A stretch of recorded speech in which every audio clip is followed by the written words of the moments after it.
Bonjour Stéphane, bonjour Fabrice.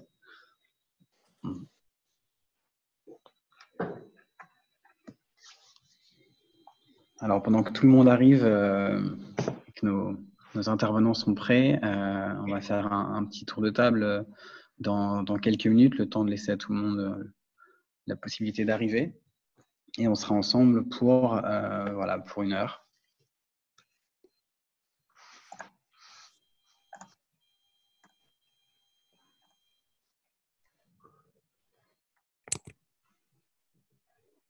Et on est content d'être ensemble pendant 1 heure. Voilà, il faut le dire. Exactement. Donc, pendant que vous arrivez, vous constatez qu'effectivement votre micro est coupé. Vous pouvez laisser votre caméra si vous le souhaitez, si vous avez assez de bandes passantes. C'est toujours plus sympa pour les intervenants d'avoir des visages de l'autre côté, mais effectivement, si vous avez une bande passante limitée, à vous de voir. Pour les questions, donc, vous avez un chat dans Zoom qui vous permet de poser toutes les questions. On va les prendre au fur et à mesure. Et on les posera du coup à la fin. Donc n'hésitez pas effectivement à poser des questions. Si jamais c'est des questions qui nécessitent des précisions pour les intervenants, on les posera en direct, mais sinon on les garde plutôt pour la fin. Alors on a encore quelques personnes qui se connectent.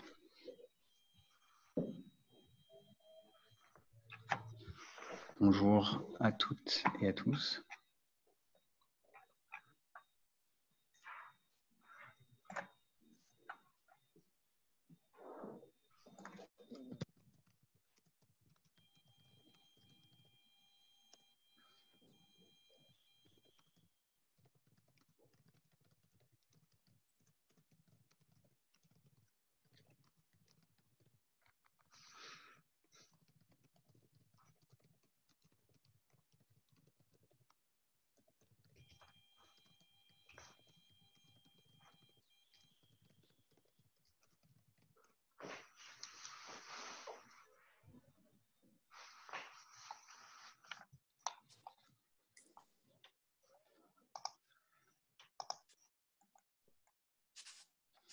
Bonjour.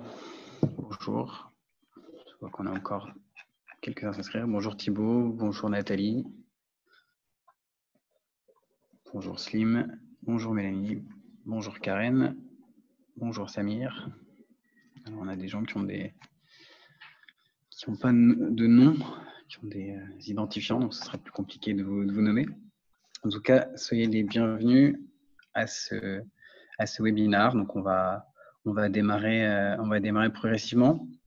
Donc, je suis Fabien Rowe, je dirige Rhizome. Rhizome qui est le programme de l'agence Paris Senco dédié à la transformation RH et l'employabilité. Donc, du coup, on a notamment dans nos missions l'accompagnement de startups dans leur développement et l'appui à des grands groupes dans leur transformation. On est ravis d'accueillir aujourd'hui pour ce webinaire le deuxième d'une série qu'on a appelée Future of Work, qui traite de l'évolution des modes de travail.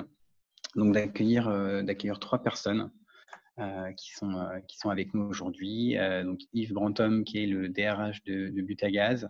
Bonjour. Thomas Legac, qui est le cofondateur et CEO de Bloomin. Bonjour. Et Olivier Marx, qui est le CEO et cofondateur de Digirox. Bonjour à toutes et à tous. Alors, encore une petite minute et on va rentrer dans le vif du sujet. Donc, l'objectif pour nous aujourd'hui, c'est de donner la parole à des professionnels RH, qu'ils soient du métier ou qu'ils soient plutôt avec une vision technologique pour aborder un sujet qui est d'actualité aujourd'hui, qui est notamment le télétravail et notamment effectivement l'intérêt qu'on peut avoir à prendre en considération les attentes des collaborateurs dans cette démarche. Alors, pour vous redire un petit peu comment ça va se passer, nous avons donc à peu près 45 minutes d'intervention, puis une quinzaine de minutes de questions-réponses. On terminera à partir de midi. Donc, à partir de midi, on aura fini. Ceux qui veulent rester et poser des questions encore à la fin sont bien évidemment les bienvenus. Donc, pour rentrer tout de suite dans le vif du sujet, Donc, on va faire un petit tour de table. Je vais introduire chacun des intervenants. Vous aurez quelques minutes pour compléter un petit peu ce que je dis sur vous et votre métier. Alors, on va démarrer par Yves. Donc, Yves Brantom, donc DRH de Butagaz. Donc, Yves, tu es ingénieur de formation. Tu as travaillé en raffinerie, puis en équipe commerciale, en centre de service client. Tu as été patron de site industriel. Du coup, tu as un historique de carrière assez fort dans le groupe et depuis 10 ans, tu es au sein de Butagaz. Est-ce que tu peux nous en dire un petit peu plus sur ce qu'est Butagaz? Bon, bah, bonjour à tous et toutes. Tout d'abord, ravi d'être parmi vous. Donc, Butagaz, je pense que beaucoup d'entre vous connaissent la marque, acteur historique de l'énergie, société fondée en 1932. Donc, marché historique, le gaz liquide, propane, butane. Tout le monde connaît le produit emblématique de l'entreprise, qui est la fameuse bouteille de 13 kilos. Tout le monde l'a vu dans la maison de campagne chez les grands-parents, peut-être pour les plus jeunes. Voilà, et puis donc Butagaz, donc société grosse ETI, hein, un petit millier de personnes, une quinzaine de sites industriels en France où on remplit nos bouteilles, on charge nos camions, et société qui a fait un petit peu sa révolution depuis 3-4 ans pour s'inscrire dans le cadre de la transition énergétique. Un des changements les plus emblématiques. On est depuis 3 ans fournisseur également de gaz naturel et d'électricité, en concurrence des fournisseurs classiques. Et puis, on regarde un peu l'ensemble des énergies nouvelles, des énergies renouvelables, dans lesquelles on voudrait prendre notre part pour faire de la nécessité de la transition énergétique une part entière de notre stratégie. Voilà. Merci Yves pour cette présentation. Je passe la parole maintenant à Thomas. Donc Thomas Legac, tu es CEO et cofondateur de Bloomin. Donc toi, côté parcours, après une quinzaine d'années à peu près chez Orange sur le lancement essentiellement d'offres digitales, tu as eu une première aventure entrepreneuriale avec une société qui s'appelle Synthesio, puis tu as cofondé Bloomin il y a à peu près 5 ans. Est-ce que tu pourrais nous dire ce que vous faites chez Bloomin? Oui, alors en fait, on a créé avec Arnaud, donc l'autre cofondateur, on a créé une plateforme de feedback, vraiment avec l'idée de passer à l'action, hein. C'est-à-dire que l'objectif, c'est pas uniquement de s'arrêter à l'écoute, mais bien d'aller plus loin. Et donc, quand on dit passer à l'action, ça veut dire aider les managers, aider les directions en ressources humaines en leur fournissant aussi du contenu pour passer l'étape d'après qui est d'agir. Et donc, en fait, on est assez persuadé que si on est capable de fournir une meilleure expérience collaborateur, eh bien, en fait, ce sont les performances de l'entreprise qui s'améliorent. Et finalement, dans ce modèle-là, tout le monde est gagnant. L'entreprise, évidemment, est gagnante parce que les performances sont meilleures, mais le collaborateur aussi est gagnant parce que ses conditions de travail sont améliorées, parce qu'il est plus engagé, plus motivé pour aller travailler. Voilà, donc c'est un vrai modèle gagnant-gagnant. Et ce qui est amusant, c'est que finalement, on voit qu'on touche des entreprises de taille très différentes. On a des entreprises de 10 à 15 personnes jusqu'à des multinationales de plusieurs milliers de collaborateurs avec plusieurs pays. Donc, on voit que cette problématique d'écoute collaborateur et de feedback, c'est quelque chose de central, quelle que soit l'entreprise. Merci Thomas. Pour compléter ce panel, donc nous avons Olivier Marx. Donc Olivier, toi, ton parcours, c'est une vingtaine d'années d'expérience dans le secteur du numérique. Tu as fondé et dirigé plusieurs startups, que ce soit dans l'e-commerce ou dans l'immobilier. Et il y a 4 ans, tu as cofondé Digirox. Est-ce que tu peux nous dire un petit peu ce que tu fais? Oui, bien sûr. Donc, Digirox, nous, on a un cabinet de recrutement digital et donc, on est vraiment des anciens managers du digital qui ont décidé de marier les gens professionnellement. Et je suis très heureux de pouvoir parler d'un des sujets qui nous intéresse beaucoup chez Digirox puisque c'est le travail à distance. Nous, on a fondé Digirox il y a 3 ans sur le mode 100% remote. Donc, on est tous à distance. Et du coup, on a pu accumuler un peu d'expérience autour de ce travail 100% remote, qui est assez différent du travail un peu à distance et beaucoup en bureau. Et puis, après, c'est assez classique. Hein. Nous, notre métier, c'est de marier les gens et on a une promesse assez simple, c'est qu'on présente 2 talents en 15 jours et on répond parce que l'écoute candidat nous intéresse très fortement. Moi, j'ai une forte sensibilité UX et expérience collaborateur. On répond en 4 heures à tous les candidats et on vient enlever un des problèmes du côté candidat qui est j'ai envoyé une candidature mais je n'ai pas de retour. Donc, on essaye de mettre le respect au centre de la démarche et on aura l'occasion d'en parler avec vous. Merci Olivier, merci à tous les trois du coup pour ce premier tour de table qui permet à chacun des participants de mieux comprendre un peu qui vous êtes et de comprendre quelles vont être un petit peu vos sensibilités dans la suite de nos échanges. Donc dans les 3 temps qui vont suivre, on va vous donner la parole chacun sur les sujets qui vous concernent. Donc je vais commencer par Yves. Donc Yves, on a eu quelques éléments de contexte organisationnel, on va dire, sur le métier de Butagaz. Est-ce que tu pourrais nous en dire un petit peu plus sur du coup la culture un petit peu du groupe, notamment dans ce sujet du télétravail? Oui, tout à fait. Donc, Butagaz, historiquement, on a appartenu pendant 85 ans à un groupe anglo-saxon, bien que ce soit vu comme une vieille marque française. On a été anglo-néerlandais pendant 85 ans, puisqu'on appartenait au groupe Shell, et vendu il y a 3-4 ans à un autre groupe anglo-saxon, mais qui est irlandais cette fois. La culture de Shell, en matière de télétravail, a toujours été, je dirais, assez en avance par rapport aux sociétés qualifiée de franco-française. Donc on avait déjà, avant le confinement, des habitudes de télétravail, mais disons, réservées au cadre, et puis de manière assez peu structurée.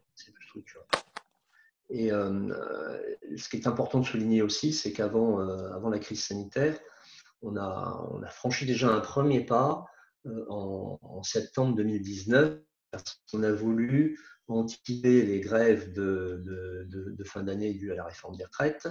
Et donc, on a, pour le siège de l'Île-de-France, on est 150 personnes basées à Levallois-Perret. On a équipé en septembre-octobre tous les collaborateurs qui n'avaient pas encore d'ordinateur portable d'un PC portable. Et on a permis à l'ensemble du siège, donc encore une fois 150 personnes, à peu près du 10 décembre, à partir du moment où ça a commencé, jusqu'au 15-20 janvier, à se mettre à 100% en télétravail. Voilà. Donc on avait déjà fait un beau petit pilote là pendant plus d'un mois, en tout cas pour le siège de Levallois-Perret. Merci. Et donc, du coup, tu parlais de la crise sanitaire. Du coup, vous, qu'est-ce qui a été votre plus gros challenge au moment du confinement? Alors le 16 mars, là, au moment où le confinement total a été annoncé en France, vous en rappelez certainement, l'ambiance créée a été extrêmement anxiogène. Hein, on l'a peut-être un petit peu oublié, mais avec le président qui a parlé de déclaration de guerre. Donc nous, on a eu 2 gros challenges. Alors, le pilote qu'on avait fait a fait en sorte que les gens de bureau, entre guillemets, ont pu être remis en télétravail très rapidement et de manière extrêmement fluide. Évidemment, ça a très très bien fonctionné.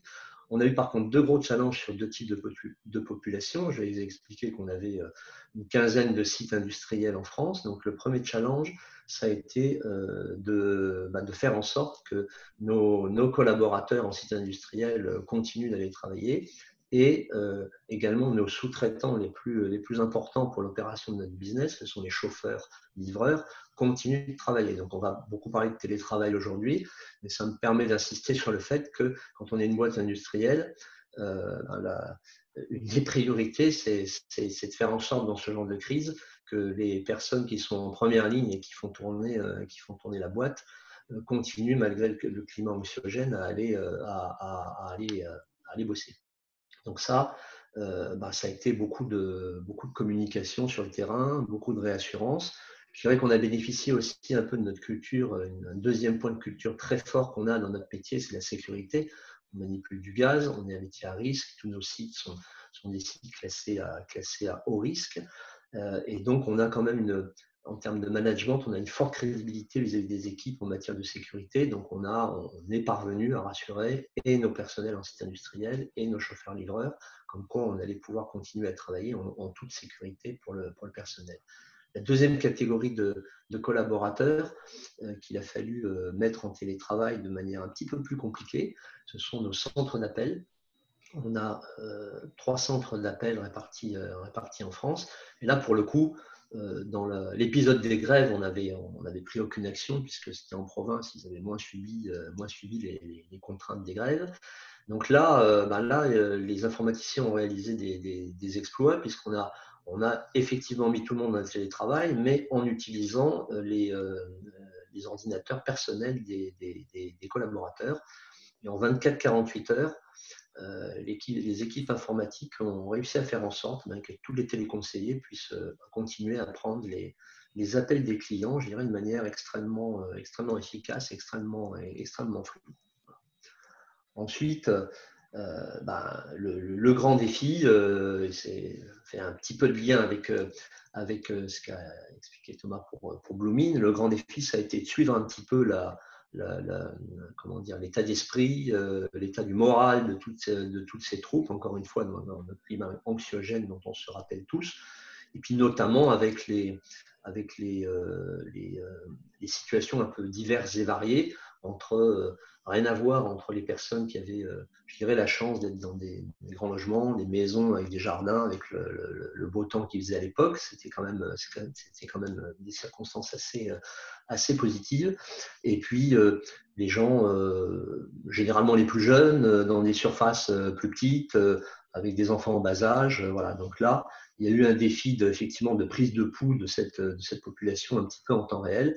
Et c'est là qu'un outil comme Bloomin qu'on a utilisé, pour faire un peu de pub à nos amis, s'est révélé extrêmement efficace, puisqu'on a pu, je dirais, en dehors du travail au quotidien des managers de prise de contact, on a pu avoir un peu des données un peu objectives sur l'état du moral des troupes. Voilà.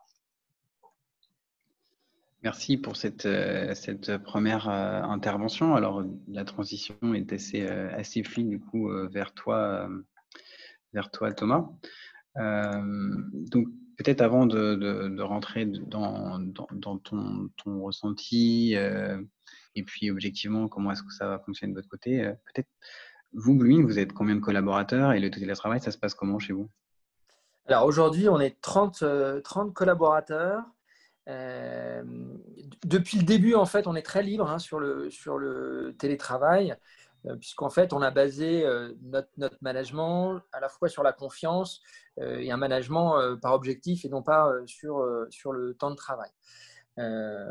Néanmoins, il a quand même fallu mettre un peu les choses en place, notamment pour le respect des règles sanitaires. On pouvait pas être donc on a eu une croissance assez forte finalement en très peu de temps de nos effectifs, et donc aujourd'hui on a des locaux qui peuvent pas accueillir l'ensemble de nos collaborateurs. Donc finalement le télétravail nous va bien puisqu'on fait un peu de roulement, mais il a fallu organiser tout ça. Voilà, pour qu'on soit pas tous en même temps et qu'on puisse au bureau et qu'on puisse répondre aux règles sanitaires. Donc ça, c'était le premier point. Donc en fait, on a interrogé nos collaborateurs et co-construit avec eux finalement une charte de télétravail avec des métiers finalement qui avaient des besoins assez différents. On voit notamment, par exemple, qu'être à 100% en télétravail sur des métiers de développement informatique, on a perdu en efficacité parce qu'il y a un besoin de communication assez fort entre les informaticiens, puisqu'ils font du co-développement. Donc, pour eux, en fait, on est arrivé à un nombre de jours de télétravail qui est de 2 jours par semaine, alors que sur des fonctions plutôt commerciales, client success management ou marketing, on est à 3 jours de télétravail par semaine. Alors, en fonction des cas individuels, ça peut changer, ça peut être un peu plus, un peu moins, mais ça, c'est un consensus qu'on a eu en interrogeant tous les collaborateurs. Et ça, c'était vraiment important de les impliquer dans cette démarche. Merci. Alors, du coup, vous êtes sur une activité où les métiers sont 100% télétravaillables, si on reprend un petit peu ce que disait Yves, ce qui n'est pas forcément le cas chez Butagaz. Mais pour autant, vous interrogez une multitude de clients, c'est ce que tu nous disais au début, de toute taille, de tout type. Qu'est-ce que, avec toute cette donnée accumulée, qu'est-ce qui ressort comme grande tendance de ces enquêtes qui ont été réalisées pendant cette période? Alors, ouais, plusieurs éléments. Déjà, le point, j'ai envie de dire vraiment le plus marquant, c'est qu'on a vu que pendant cette période-là, il y avait un vrai besoin de la part des collaborateurs de s'exprimer. Et ça, c'est plébiscité, c'est-à-dire à la fois, on le voit parce que les taux de réponse sont beaucoup plus importants que ce qu'on a pu constater en moyenne. Donc, en général, c'est 10 à 15 points de plus par rapport à ce qu'on faisait avant la période Covid. Et quand en plus, vous leur demandez si c'est important pour eux, pour eux, donc les collaborateurs, d'apporter des retours, ben là, à 95%, ils vous disent qu'ils veulent absolument s'exprimer et donner leur avis. Donc ça, c'était très important. Je pense que les collaborateurs avaient vraiment besoin de faire remonter les choses et de s'exprimer. En aparté tout à l'heure, on disait voilà, pouvoir s'exprimer, c'est déjà faire la moitié du chemin. Il reste encore 50% pour aller à l'action, mais déjà, c'est quand même une bonne partie. Deuxième point, c'est que quand même, on voit que le télétravail n'était pas quelque chose fortement appliqué chez nos clients, puisque en moyenne, ils étaient à 60% de télétravail. 60% disaient que le télétravail était nouveau. Donc ça, il a fallu se réadapter. On a vu qu'en termes d'efficacité, alors c'est du déclaratif, mais les collaborateurs disent qu'ils sont légèrement plus efficaces finalement en télétravail, notamment parce qu'ils gagnent du temps dans les transports, qui sont un peu moins stressés. Voilà. Ça vient, il y a des métiers en tout cas, pour avoir discuté avec des métiers de type call center, où la productivité est extrêmement mesurée, ils se sont aperçus qu'effectivement, la productivité des téléconseillers chez eux avait augmenté. Alors, c'est probablement pas vrai pour tous les métiers, mais en tout cas, il y a des métiers qui, en télétravaillant, sont plus efficaces. L'autre point, c'est que pendant la crise, globalement, en tout cas chez nos clients, les collaborateurs nous ont indiqué que les entreprises avaient extrêmement bien réagi. Donc, ils étaient 80 à 90% à nous dire qu'à la fois, ils avaient les moyens pour travailler, soit leurs outils, systèmes d'information. Et donc, ça, c'était hyper positif. Alors, évidemment, il reste toujours des petits éléments tels que le deuxième écran, la chaise, ce genre de choses. Mais globalement, ils ont quand même, ils plébiscitent le fait que les entreprises ont bien réagi. La communication a été excellente. Ça, d'ailleurs, ils disent qu'il n'y a pas besoin d'en faire plus. Je pense qu'il y a eu un énorme effort de la part des entreprises pour communiquer. Et les collaborateurs se sont sentis soutenus. Donc, plutôt un excellent ressenti sur la gestion de la crise. Tout au début du confinement, ce qu'ils nous disaient, c'est qu'ils étaient, évidemment, l'impact du confinement était plutôt négatif. Ils trouvaient ça pas très agréable d'être confinés. Et puis, plus on a avancé, plus on a vu qu'en fait, le télétravail, en revanche, c'était quelque chose qui plébiscitait. Alors, ils plébiscitaient le télétravail pour plusieurs raisons. La première, c'est que ça leur enlève des risques sanitaires. Deuxième raison, c'est les temps de transport qui sont mis en avant. Et puis, le troisième point, c'est des horaires plus souples, une organisation du travail qui leur paraît, qui correspond plus à leur façon de faire. Quand vous leur demandez d'ailleurs, est-ce que vous voulez continuer le télétravail, la très grande majorité souhaite poursuivre le télétravail plus de 2 jours par semaine.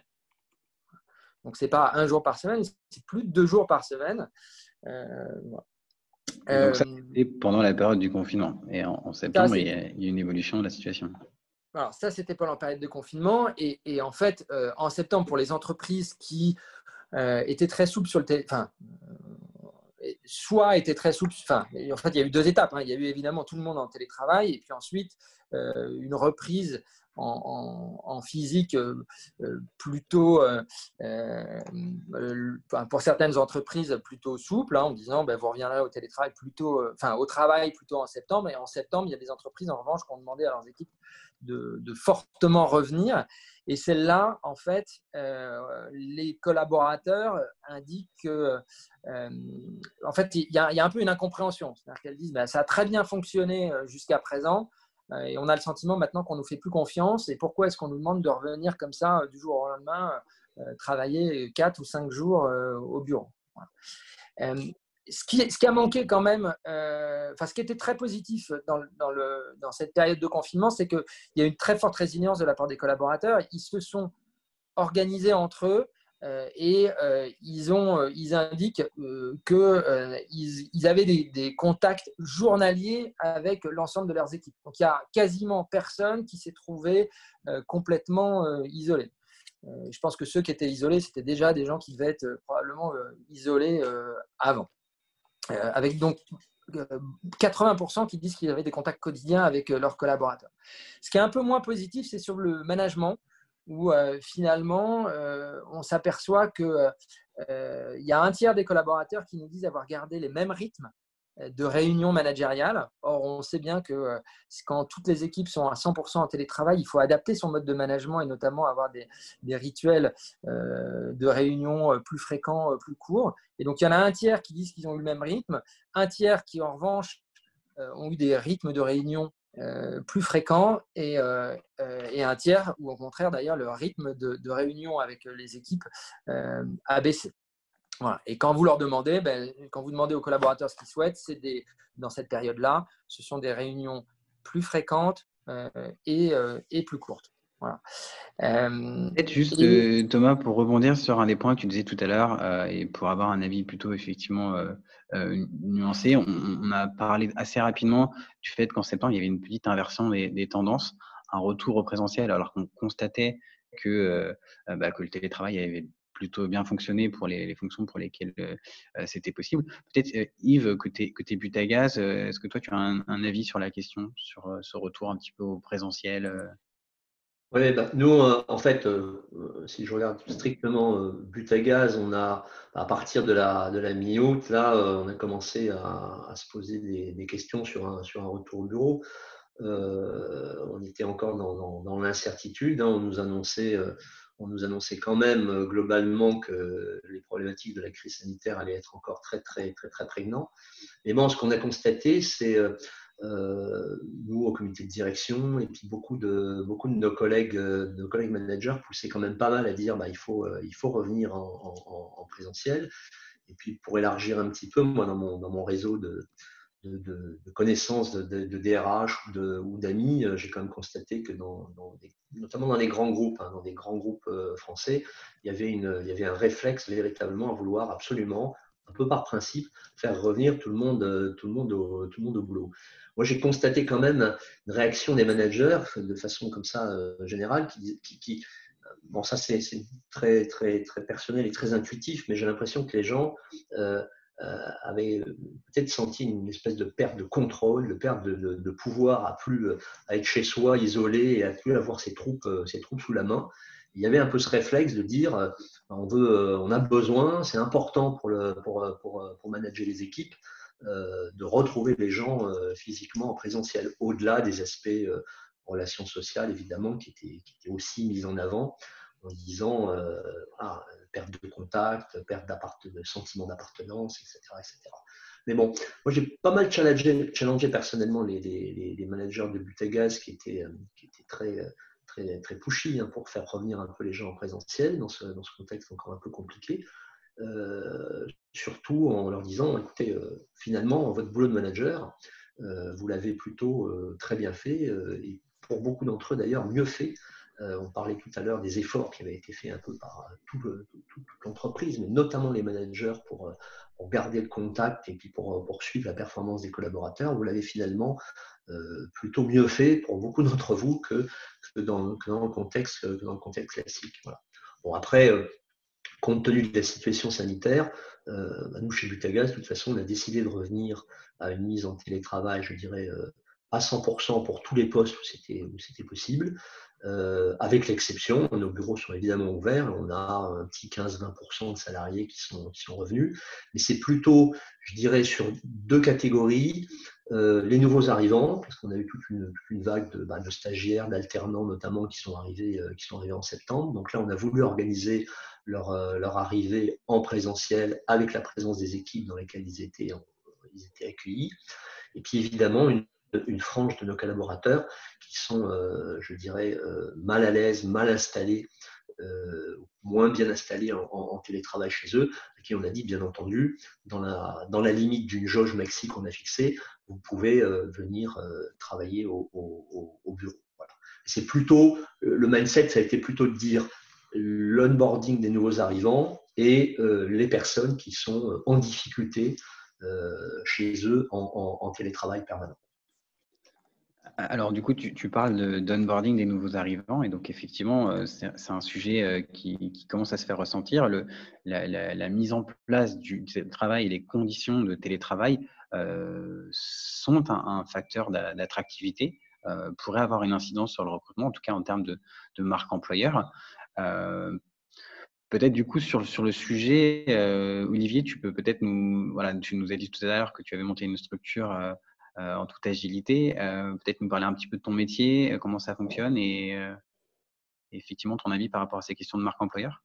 Oui, bien sûr. Bon, alors le recrutement, tout le monde sait comment ça fonctionne, hein. Il s'agit de sourcer, de trouver les bonnes personnes et ensuite de les proposer à des clients. Nous, on est vraiment partie de cet axe côté candidat, vraiment. Donc, nous, on a une activité très traditionnelle, très historique de cabinet de recrutement sur des métiers exclusivement digitaux. Donc, ça, c'est Digirox. Et la particularité, nous, qu'on a décidé dès la création, c'est de travailler tous à distance. Alors, attention, hein, ce que je vais vous dire n'est pas forcément exploitable pour des salariés. Nous, on a une posture qui est d'être payé 100% au résultat. Donc, on travaille de chez nous, on est payé que quand on match. Donc, il y a déjà des critères dans le business model de Digirox qui font que ce n'est pas forcément, bien évidemment, exploitable à toutes les entreprises. On est une petite organisation, on n'est que 12 consultants, on est des profils seniors, on a tous exercé le digital. Donc, tout ça, ça donne des indications sur la maturité aussi par rapport au fait de travailler chez soi. Donc ça, c'est l'histoire de Digirox. Mais pourquoi est-ce qu'on a décidé de faire parce qu'on voulait se faire plaisir. On en avait marre finalement des réunions, on en avait marre des choses qui font perdre du temps et on avait envie de voir nos enfants.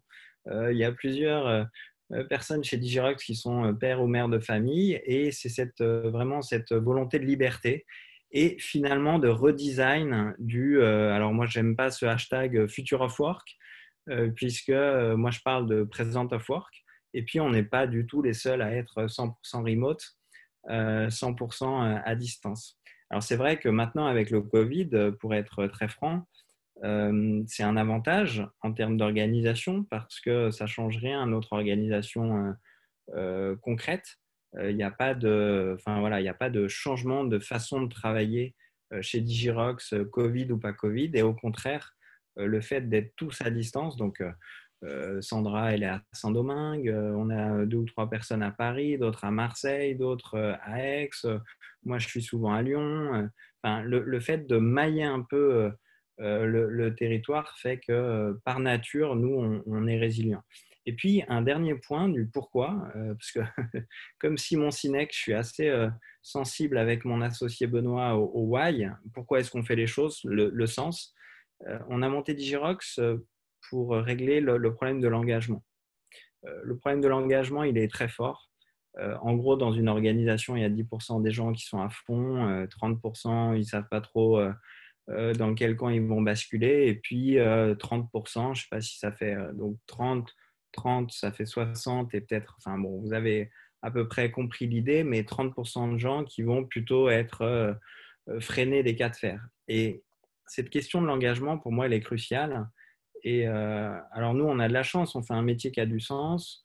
On a des shoots quotidiens des candidats qui nous remercient parce qu'on leur a répondu ou parce qu'on leur a retrouvé un job. Et puis nous, on travaille de chez nous. Donc, on peut aller prendre un café, aller récupérer son fils à l'école. On a une liberté sur les horaires. Donc, c'est vraiment aussi pour cela qu'on a fait ça. Et un dernier argument, c'est pour la planète. C'est vrai qu'on parle peu d'écologie dans le concret. Moi, c'est quelque chose qui me touche. D'ailleurs, je vous invite à aller sur time-planet.com. Je fais une petite page de pub. On est déjà à 3000 associés. Vous verrez sur le site ce que c'est. En fait, je suis assez convaincu qu'on peut associer qualité de vie en partie et puis moins d'empreinte carbone, tout simplement. Donc, nous, on ne prend pas notre voiture, on limite les transports, pas pour tous, pas idéalement, mais en tout cas, on fait notre travail de colibri pour essayer d'être là encore dans quelques années, ce qui est l'objectif, je pense, de tout le monde. Et dans tout ça, alors, tu nous as dit que vous aviez un management par objectif. Est-ce que tu peux nous en parler un petit peu? Parce que c'est effectivement, on sent un peu le nerf de la guerre sur le suivi de l'engagement. Ouais. Alors, c'est hyper intéressant parce que comme on est tous à distance, c'est assez violent comme modèle. Donc, comme le disait Thomas, le côté feedback est hyper important. Mais on sait tous ce qu'on a à faire. Déjà, on est senior. Ensuite, on gagne de l'argent que quand on réussit. Donc, dans le business model, il y a déjà des choses qui font que les gens sont alignés. Mais on a mis d'autres ingrédients, notamment quelque chose que tout le monde peut faire par petits groupes, c'est on déclare nos objectifs de la semaine publiquement chaque semaine. Alors, on utilise Slack et on dit, ben voilà mes 3 objectifs. Et en fin de semaine, on met des coches vertes ou des coches rouges. Et ça, c'est tout bête, mais ça force le cerveau à se concentrer sur ses vraies priorités.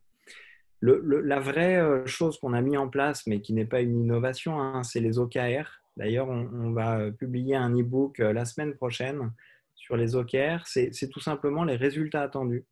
C'est d'ailleurs comme ça qu'on recrute chez Digirox. On aide nos clients à bien formaliser ces OKR. En gros, c'est quels sont les 3 résultats que tu attends par rapport à cette personne. Et des résultats très précis, en fait. Ça vient de ce bouquin-là qui s'appelle Woo, que j'ai derrière moi. Hop. C'est un bouquin que je vous engage vraiment à lire. C'est la page 24, les OKR. Et donc, en gros, de fixer très, très précisément les résultats attendus de manière concrète et de manière mesurable. Et ça, quand on fait ça pour chacun des profils, ça règle déjà la question presque du recrutement parce qu'on est d'accord sur les objectifs et les résultats attendus. Et puis, ça règle aussi la question de l'engagement et du feedback aussi une fois que la phase d'onboarding, elle est accomplie. Donc, nous, c'est à la fois notre méthode de recrutement chez Digirox, mais c'est aussi notre philosophie, notre mindset. En gros, si je voulais exprimer ça plus simplement, on s'en fout que tu te douches à 9h30, 10h30, on s'en fout de comment tu t'organises. Nous, ce qui nous intéresse, c'est quel résultat et quel livrable tu produis. Et ça, c'est un vrai changement de mindset parce qu'on se souvient tous de l'école. À l'école, on est 8 heures sur une chaise quand même si les choses pédagogiquement essayent d'évoluer un peu, on est quand même, alors 8 heures, j'exagère, mais entre 4 et 6 heures, un peu en train d'écouter quelqu'un qui nous dit quoi faire. Qu'on ait réussi l'exercice en 5 minutes ou en 45 minutes, ça ne varie pas. Donc finalement, nous, notre métier aussi en interne, c'est de déconstruire toutes les croyances qu'on a, qui sont que plus on travaille, plus on réussit, c'est faux. Qui sont que plus on passe de temps, plus ça marche, c'est faux. Parfois, et c'est pour ça que les enquêtes de Blooming sont hyper intéressantes, je trouve. Parfois, il suffit de demander l'avis des gens pour trouver la solution. Moi, j'aime beaucoup Socrate qui dit il faut bien poser le problème et une fois que tu as bien posé le problème, tu as les solutions. Et les solutions en collaboratif, elles arrivent immédiatement. Donc, nous, on est vraiment, le cœur de Digirox, il est vraiment sur quel résultat, quel livrable tu fais. Et ensuite, tous ensemble, comme au quotidien, on fait la même chose, ce qui est très rare dans une entreprise, finalement, de tous faire la même chose, on a des retours d'expérience, des ateliers pratiques d'échange de méthodologies qui sont très poussés.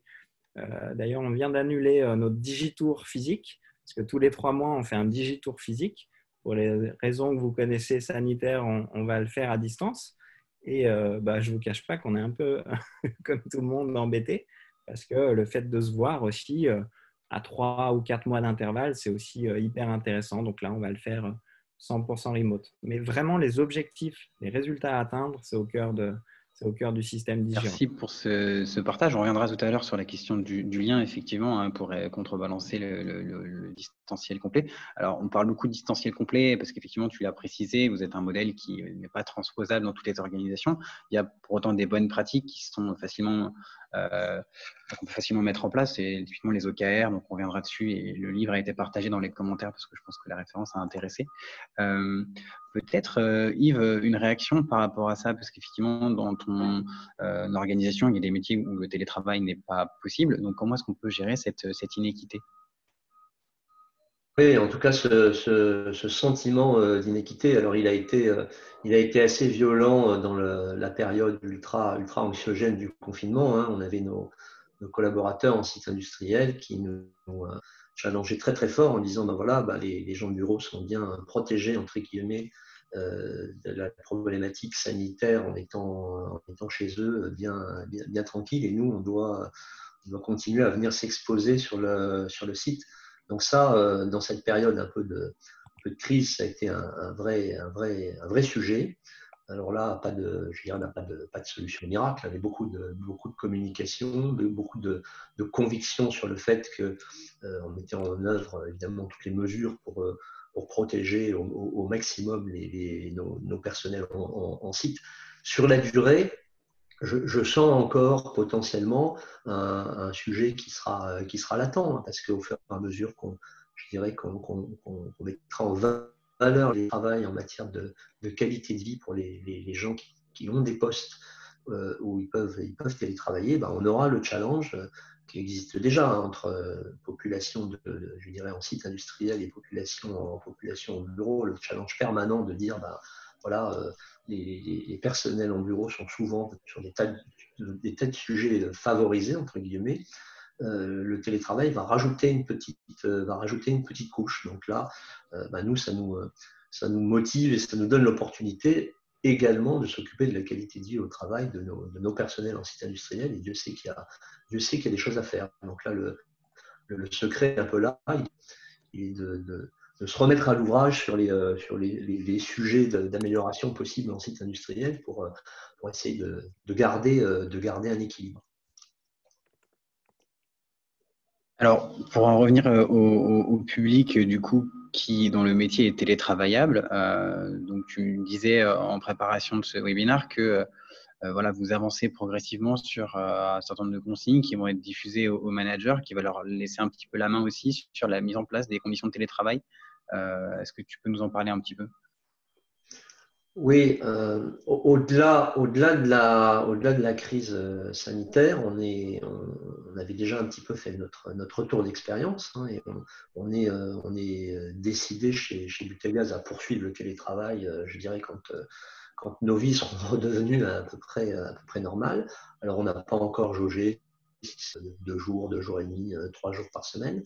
Mais en tout cas, on a mis dans les mains des managers la réflexion, avec la mission de réfléchir en disant écoutez, si on vous ouvre un peu les portes, si on déverrouille un petit peu certaines méthodes de travail qui consistaient à se lever le matin, à venir au boulot et à faire ses horaires et à repartir, comment vous allez, vous, dans vos équipes, gérer cette nouvelle flexibilité?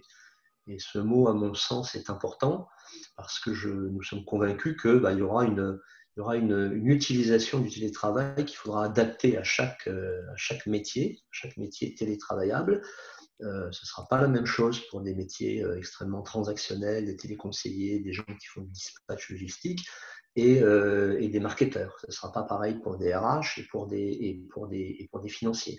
Donc on est dans un stade où on a vraiment donné le problème aux managers d'équipe en leur disant on vous ouvre, on déverrouille. Comment est-ce que vous allez, vous, dans vos équipes, vous organiser et utiliser le télétravail? Alors, merci pour ce complément. Du coup, on l'a vu, donc si les COMEX, les CODIR COMEX ouvrent un petit peu les vannes et confient aux managers, aujourd'hui, le sujet, ce sera comment est-ce que les managers vont s'approprier cette question. Comment est-ce qu'on peut les accompagner? Alors, peut-être sur ces sujets, Thomas, tu as des éléments à apporter sur comment accompagner les managers dans cette situation?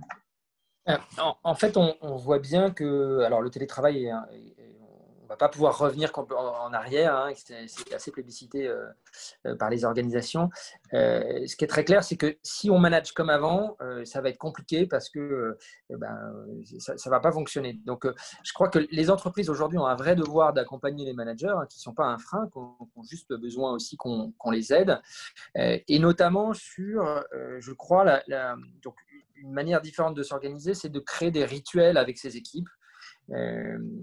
Et donc, ces rituels-là, évidemment, ils vont être différents d'une entreprise et d'une organisation à une autre. Mais si je prends des exemples très concrets, ce n'est pas compliqué aujourd'hui de passer un quart d'heure par jour avec toute son équipe pour faire le point, pour savoir ce qui s'est bien passé la veille, ce sur quoi ils vont travailler aujourd'hui et enlever les cailloux dans la chaussure très rapidement. Donc ça, c'est des rituels quotidiens. Et puis, il y a aussi cette possibilité de prendre un peu plus de recul et à un moment de se poser et finalement de faire de la rétrospective, par exemple une fois par semaine ou une fois toutes les 2 semaines. Là aussi, pour bien comprendre ce qui a fonctionné ou pas, l'objectif, il est que tout le monde s'exprime. Ça, c'est très important. Il faut que tout le monde participe, surtout à distance. Et puis, il faut absolument que les managers fassent confiance à leurs collaborateurs. Alors, ça va dans les 2 sens. Il faut que les collaborateurs aient confiance en leurs managers et aussi que les managers aient confiance sur leurs équipes. Et puis, je finirai par ça. Le feedback, c'est un cadeau. Et ça se travaille. Parce que autant les anglo-saxons ont l'habitude, autant les pays un peu plus latins comme la France n'ont pas forcément l'habitude de récupérer des feedbacks de leurs collaborateurs. Il faut vraiment le prendre comme un cadeau au sens où si un collaborateur vous fait une remarque, eh bien, en fait, c'est un bon moyen pour être meilleur demain et non pas un irritant et une critique qui vous remet en cause. Peut-être pour finir ce tour, en attendant que les questions arrivent, là on a déjà quelques questions que je vous poserai. Peut-être Olivier, tu avais de ton côté tiré, tu m'avais dit 3 enseignements par rapport à cette démarche. Est-ce que tu peux nous en parler un petit peu? Oui, bien sûr. Alors, le télétravail, c'est bon, c'est long, mais c'est pas pour tous. Alors, qu'est-ce qui est bon? J'ai insisté un peu dessus. C'est la liberté, c'est le côté écologique pour la planète. Mais attention, il ne faut pas être des béni-oui-oui. Quand tu as 2 enfants en bas âge et que c'est du télétravail imposé, on est dans un cas complètement différent de quand tu habites dans un 115 mètres carrés avec une terrasse et que tu as une pièce et un bureau pour toi. Et ce prérequis-là, il est très important. Finalement, c'est là où tu travailles et ton équipement.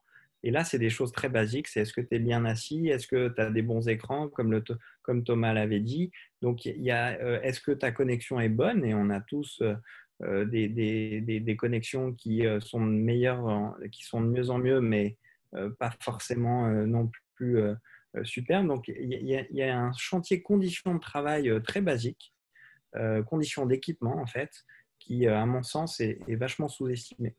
Donc, à ces conditions-là, c'est plutôt bon, à condition aussi d'avoir un manager qui ne fait pas du micromanagement et qui, comme le disait Thomas et comme le disait Yves très justement, qui vient déverrouiller les éventuels problèmes que tu as. Donc, première chose, c'est quand même super bon, hein. Quand tu économises 2 heures de transport par jour, tu vois vraiment la différence, hein. À la fin de la semaine, tu as économisé plus d'une journée. Donc, et des gens qui font entre 1 heure et 2 heures de transport par jour, il y en a plein.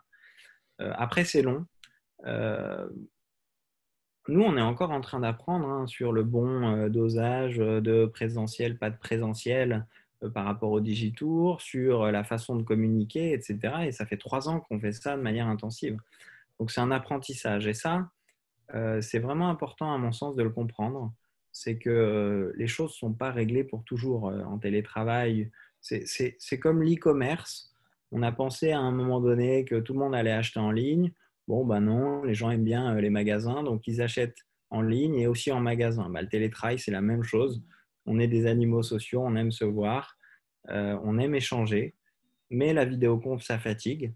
Moi, là, par exemple, j'ai des acouphènes. Donc, une vidéoconf collective, etc., ça fatigue plus qu'une réunion physique. Donc, faut bien tenir compte du fait que c'est long et on n'est pas égal par rapport à cet apprentissage-là parce qu'il dépend complètement de là où on vient et d'où on part.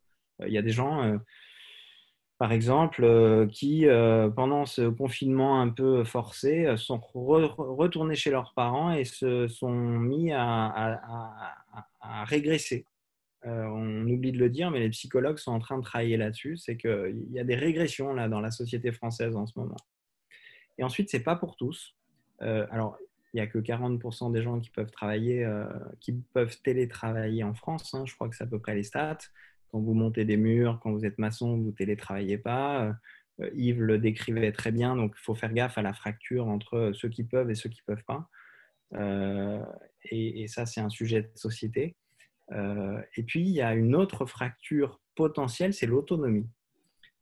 C'est tout bête, mais travailler chez soi, ça demande une sacrée discipline. Une discipline horaire, une discipline de concentration, etc. Et on est à l'heure des écrans, du scroll. Donc, la discipline en termes d'attention, elle n'est pas évidente. Ce n'est pas une question d'âge. Les jeunes générations pensent qu'ils peuvent toujours faire 10 trucs en même temps. D'un point de vue neurologique, il n'y a rien de plus faux. Voilà les 3 enseignements. C'est bon, c'est long. Il faut faire gaffe, hein, c'est long. C'est forcément un apprentissage. Qui dit apprentissage dit RITEX, retour d'expérience. Nous, le vendredi, par exemple, c'est une journée qui est banalisée pour le retour d'expérience. Et on demande aux gens de le faire pour eux-mêmes et on le fait également collectivement. Et puis, troisième truc, c'est que ce n'est pas pour tous. Donc, il ne faut pas oublier que faut pas non plus exclure. Faut pas exclure, faut plutôt inclure. Je pense que le grand mot de cette période, c'est l'entraide, plutôt que de dire des choses définitives. Alors peut-être pour terminer, et du coup, je vous laisse aussi poser vos questions. Il y a assez peu de questions, mais n'hésitez pas, on va prendre les questions. Pour terminer, Yves, sur justement un peu le futur du travail, hein, puisque c'est comme ça qu'on le nomme, dans la mesure où on a du temps en distanciel, un des sujets était comment est-ce qu'on conserve le lien. Comment est-ce qu'on garde les bureaux pour des temps plus qualitatifs? Est-ce que c'est des choses que vous avez déjà commencé à envisager de votre côté? Oui, en tout cas, on a vraiment mis cette question sur la table. Et puis pour revenir sur le deuxième point d'Olivier, qui est c'est long, en tout cas, ça demande du temps. J'en suis aussi absolument convaincu. Ça va être un peu itératif. Mais c'est sûr que, moi, personnellement, je ne sais pas où est le curseur entre le télétravail et le travail en présentiel. Il va falloir le positionner. Mais ce dont je suis certain, c'est qu'il faut faire beaucoup plus que juste dire ça sera 2 jours ou 2 jours et demi ou 3 jours. Il faut vraiment, en tout cas, c'est une opportunité. Je le vois vraiment comme une opportunité de réfléchir de manière très structurée à notre organisation du travail, quelles sont les tâches qu'on réalise et effectivement, comment on va maximiser la valeur ajoutée pour l'entreprise et pour nous, collaborateurs, maximiser la valeur ajoutée du temps à passer ensemble. Voilà. Donc, il y a des choses évidentes. Faire ses emails, c'est très bien à la maison, c'est pas nécessaire d'être au boulot. Réfléchir sur des dossiers un peu de fond, c'est très bien à la maison, c'est pas la peine d'être au boulot. Donc moi, la question qui me passionne en tant que DRH et que j'ai posée, mais pour l'instant, on n'a pas encore de réponse. Ça m'a demandé un peu de temps d'y réfléchir et ça va être un peu itératif. C'est cet aspect lien social, cet aspect collaboratif, cet aspect co-création, cet aspect travail en commun sur des projets d'entreprise. Comment le temps ensemble devenant un petit peu plus rare, en tout cas en théorie sur le papier, comment on va l'optimiser, comment on va maximiser le bénéfice de ce temps passé au bureau. Je pense que c'est une très belle réflexion pour le futur et à mon avis, fondamentale pour la réussite de ce changement. Merci, merci Yves, merci Thomas, merci Olivier pour cette intervention. Alors, je vous propose de prendre les questions. Alors, elles arrivent au fur et à mesure. On en a une première qui est assez vaste. Donc, vous avez parlé, et donc je vous laisserai prendre la parole un peu successivement dessus, en essayant d'avoir des réponses assez concises, parce que du coup, il est 11h55. Alors, la partie, du coup, parenthèse, la partie officielle, on va dire, est terminée. Donc, effectivement, je propose peut-être juste avant de prendre les questions de vous remercier, parce qu'effectivement, il y a des gens qui vont sans doute devoir nous quitter dans les minutes qui suivent. Donc, merci beaucoup Yves, merci beaucoup Thomas et merci beaucoup Olivier pour le temps que vous avez consacré sur ce webinaire et les éléments très instructifs que vous avez partagés. Le webinaire a été enregistré, il sera disponible en replay si vous voulez le revoir ou le diffuser à d'autres. Alors, je prends donc la première question. Vous avez parlé de retour d'expérience sur le télétravail pendant la crise et du maintien du télétravail à 100% dans certains cas. Quelle démarche d'organisation du télétravail après la crise vis-à-vis des managers, collaborateurs, clients? Comment l'adapteriez-vous à des organisations de très grande taille et des métiers très divers? Alors, la question est assez vaste. Elle a déjà été un petit peu évoquée sur le comment est-ce qu'on embarquerait les managers. Je pense sur la question des clients, par exemple, c'est peut-être intéressant. Comment est-ce que vous embarquez vos clients dans cette dynamique? Ouais, juste peut-être avant de répondre sur les clients, moi je pense qu'il faut faire confiance aux collaborateurs et faire de la co-construction en fait. Parce que je pense que la pire des choses, ça serait de vouloir complètement calquer un modèle qu'on avait vu à côté ou penser que le modèle qu'on a en tête peut s'appliquer à toutes les équipes. Faisons confiance aux équipes, aux organisations. Elles savent comment s'organiser. Et j'en reviens à ce que disait Olivier, à partir du moment où elles ont un objectif commun, elles vont trouver la solution. Sur les clients, juste un petit point, enfin en tout cas nous dans notre métier, effectivement jusqu'à présent, moi j'essaie de créer du lien, d'aller voir les clients et de faire en sorte que mes équipes voient les clients en physique. Aujourd'hui de toute façon c'est plus possible, donc on s'est organisé différemment. Et finalement, c'est pas plus mal, c'est aussi positif. On gagne du temps dans les transports.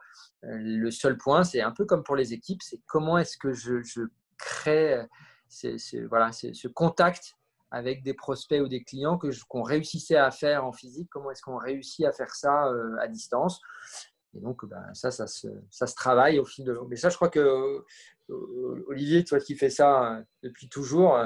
Moi, on a inventé un concept où, je sais pas, on l'a décliné chez Digirox, c'est l'hypervaleur. L'hypervaleur, c'est quelle est la valeur créée pour deux individus ou un groupe d'individus en peu de temps. Et on essaye toujours de matérialiser cette hypervaleur. Donc, par exemple, là, on est en train d'avoir une conversation synchrone entre à peu près 75 ou 100 personnes. Il va y avoir du YouTube. Donc, on la matérialise finalement sous deux formes différentes. Il pourrait y avoir un script aussi de tout ce qui était dit et ça pourrait être un livre blanc. Ça pourrait être une troisième façon de matérialiser. Et les organisations sont tous nées de 1945, en fait, du travail posté.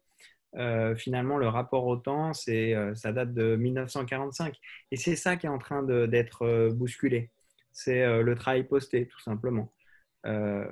Et peut-être qu'il faut ramener tout ça à quelle est la valeur que je crée pour mon client. Jeff Bezos, souvent, quand il fait une réunion, il laisse une chaise pour le client et il dit aux gens en interne, vas-y, va m'expliquer ça au client. Et donc, remettre le client au centre ou remettre l'employé au centre, ça peut être un bon moyen, comme tu le suggères d'ailleurs, de les écouter, les employés, parce qu'il y a plein de bonnes idées. Il y en a aussi des mauvaises, mais il y en a plein de bonnes. Ça peut être tout simplement une très bonne grille d'analyse. Les réunions, moi, ce que je conseille toujours aux organisations, c'est d'en supprimer la moitié. Vous supprimez la moitié des réunions ou alors vous les raccourcissez d'un quart d'heure. Vous avez fait des gains de productivité énormes. Sur l'informel, parce que la question est posée, nous, en effet, on a réintroduit de l'informel. En faisant des digitours, c'est-à-dire 3 jours où on part dans un lieu ensemble et où on fait pas que travailler, on s'amuse et on travaille. Et la deuxième chose en termes à distance, c'est qu'on fait une fois par semaine des apéros, en fait, enfin des, des points informels où il n'y a aucun ordre du jour, où on est juste là comme autour de la machine à café en train de parler de ce dont on a envie à 3, 4, 5. Au-delà de 10 personnes, ça ne marche pas, donc il faut plutôt le faire en petit groupe. Merci du coup d'avoir aussi répondu à la deuxième question qui était sur la communication informelle et donner des exemples de choses, d'initiatives que vous auriez mises en place. On a une question sur la notion de deep work. Alors, pour ceux qui ne voient pas, parce qu'effectivement, on a eu aussi une remarque sur le fait qu'on employé beaucoup de termes anglais, beaucoup d'anglicismes, qu'on pourrait traduire par le travail profond, qui est le fait d'être vraiment concentré sur des sujets. Donc, cette notion a été malmenée en confinement. Étions-nous vraiment en télétravail lors du confinement? Je pense que c'est la notion effectivement de capacité à travailler sur le fond. Télétravail et flex-office sont-ils des leviers pour le grand sujet de la flexibilité? Quel nouveau pacte social? Alors peut-être une question pour Yves, je sais que c'est un sujet qui vous intéressait. Oui, pour moi, on en revient à mon point d'il y a quelques minutes. Et pour l'instant, je n'ai pas la réponse. Hein. Le grand défi, c'est effectivement, si on arrive dans un monde où on sera en bureau flexible, parce qu'on aura un pourcentage très significatif de journées passées à la maison. Effectivement, on n'en a pas trop parlé durant cette heure, mais toutes les entreprises vont aussi, je dirais, profiter de l'occasion pour réduire les surfaces, pour faire des économies.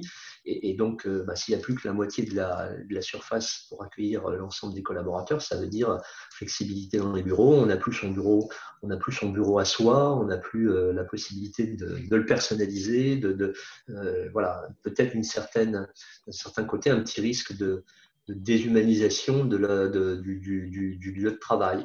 Donc là, je pense qu'il y aura aussi une réflexion à mener sur comment agencer nouvellement et de manière qualitative, de manière super agréable, les surfaces de bureaux, entre guillemets. Il n'y aura peut-être plus beaucoup de bureaux, il y aura peut-être beaucoup plus de salles de réflexion, de salles de détente, de lieux de possibilités de partage dans des conditions agréables. Voilà, pour encore une fois, trouver effectivement, on parlait tout à l'heure de meilleure valeur ajoutée avec la relation client, mais là aussi, la meilleure valeur ajoutée possible sur les moments où on sera ensemble et où on aura du lien social. Et puis sur les clients, juste un petit mot, parce qu'effectivement, je dis qu'on avait, nous, repositionné les gens en télétravail au mois de septembre. Évidemment, une des populations à qui on a dit, allez-y, hein, reprenez un peu votre travail comme avant sur les commerciaux, parce que c'est évidemment le nerf de la guerre. Il faut aller à la rencontre des clients. Certains souhaitent qu'on les voit physiquement. Mais là aussi, on a quand même passé des règles de prudence et des règles de bon sens. Et là aussi, c'est pour les commerciaux une opportunité de réflexion sur, comme disait Olivier, sur la valeur ajoutée du contact client. Hein. C'est l'opportunité de se demander, quand je vais voir un client, c'est pourquoi, qu'est-ce que je lui apporte, qu'est-ce que j'ai à lui proposer, qu'est-ce que j'ai à négocier. Et la visite un peu de courtoisie ou la visite serrage de louche, comme on dit de manière un peu familière, c'est aussi le moment de se demander si elle est bien indispensable. Et pour nous, c'est une opportunité de se reposer la question de la valeur ajoutée qu'on apporte à nos clients quand on va les visiter en face à face. Merci. Alors, je vous propose, du coup, il est midi, passé de quelques minutes, je vous propose de prendre une dernière question pour conclure. Il y a une question qui est très prospective. Alors, Olivier a déjà commencé à y répondre dans le chat, qui rejoint un peu le sujet qu'on évoquait sur la dématérialisation du lieu de travail. Est-ce qu'il y aura une dématérialisation complète du lieu de travail? La question qui était posée, pensez-vous que les bureaux puissent devenir 100% virtuels grâce à de la réalité virtuelle? Non. Je ne sais pas si c'est des choses qui ont Alors été nous, expérimentées. pour être franc, on a exploré, quand on a monté Digirox, on voulait tous avoir des lunettes connectées, faire des entretiens et tout, et puis on s'est rendu compte que c'était tout simplement impossible. En fait, il faut revenir aux bases des gens. Les gens sont, enfin, les hommes et les femmes sont des animaux. On aime se sentir, se toucher, se voir, etc. Et bon, la science-fiction a traité tous ces sujets-là, hein, mais être enfermé dans une bulle de 4 mètres carrés avec tous les équipements technologiques que tu veux, ça te satisfait pas, en fait, en tant qu'être humain. Donc, et puis le dispositif n'est pas prêt, malgré ce que dit Facebook, malgré tout San Francisco qui rêverait de nous mettre sous perfusion pour nous piquer nos datas. Ce qui d'ailleurs est, est-ce qu'on laisserait faire ça, nous? Je ne sais pas. Pour l'instant, oui, mais en tout cas, ce n'est pas forcément. Moi, je n'y crois pas. Je crois plutôt à un bon mix entre le présentiel, comme le disait Yves, et le à distance. Et ce bon mix, il dépend des organisations. Il faut le co-construire, il faut demander l'avis, il faut vraiment le co-construire, c'est un apprentissage. Et je ne crois pas du tout, c'est toujours pareil, on a pensé que l'Internet allait supprimer la télé, la radio, la réponse est non. On a pensé que les profs allaient tous être digitalisés, la réponse c'est qu'un bon prof, tu t'en souviens pendant toute une vie, donc la réponse est non. C'est la même chose avec le digital dans le travail, en fait. Tu ne peux pas digitaliser complètement les rapports humains, c'est juste, ça n'a pas assez de goût, pas assez de saveur, on est des animaux. Et puis n'oublions pas qu'il faudra bien continuer à produire, hein. Encore une fois, tu l'as dit, Olivier, c'est qu'on parle que d'une proportion de la population dans ce pays qui peut télétravailler. Et puis, il faut même souhaiter que cette proportion diminue, hein. On a parlé d'absolue nécessité de réindustrialiser un petit peu notre pays. On a vu de manière un peu douloureuse à quel point on avait laissé partir des pans entiers de notre industrie, y compris le fait qu'on n'est plus capable de produire des masques à 2 centimes quand on en a eu besoin. Donc ça, c'est peut-être aussi un des éléments qui fait que ça, on le digitalisera jamais, et qu'il faudra bien quand même, en tout cas c'est à souhaiter, de mon point de vue, des usines, des gens ensemble autour de chaînes, des ingénieurs qui travailleront ensemble autour d'un objet pour l'améliorer. Donc, je crois que rien qu'avec cette partie-là, on peut se dire que la vision un peu de science-fiction de tout le monde à l'écart, elle est quand même, à mon avis, pas pour demain. Et toi, Thomas, pour pallier à tes problèmes de bureau, est-ce que tu vas envisager la réalité virtuelle? Non, ça c'est clairement pas à l'ordre du jour. Non, mais je rejoins tout ce qui a été dit. Aucune chance que. Enfin, on a besoin de se voir. Voilà. Et d'ailleurs, c'est une vraie frustration. Aujourd'hui, on n'arrive pas à se voir les 30 ensemble. On ne sait pas quand on va réussir à se voir. Et c'est une vraie frustration de la part des équipes. Donc, je ne crois pas une minute, effectivement, à la réalité virtuelle. Et juste pour compléter ou pour finir, mais nous, quand on se voit en digitour physiquement, comme on se voit finalement physiquement très peu, mais on est trop content. Et ce truc-là est assez étonnant finalement. Comme vous créez de la rareté physique, quand vous vous retrouvez, là, vous êtes super content. Et du coup, il y a quelque chose qui se passe qui est de l'ordre du... on ne se voit pas souvent, mais du coup, on fait plus attention à la qualité de ce qui est dit. Enfin, voilà, on fait plus attention. Alors que quand on se voit tout le temps dans un open space, peut-être qu'on fait moins attention. Donc, il y a cette question aussi de la qualité du temps de présence physique qui, à mon avis, est aussi remise sur la table. Ce que dit Olivier me fait penser à une métaphore d'un de mes amis qui est consultant, avec qui j'ai beaucoup échangé pendant le confinement, qui est une personne qui a divorcé dans sa vie et qui m'a raconté que ces réflexions-là lui faisaient penser à la réflexion qu'il a menée quand il a divorcé. Donc le temps passé avec ses enfants est devenu beaucoup plus rare. Et il a mis l'énergie pour maximiser la valeur de ce temps qui s'était raréfié.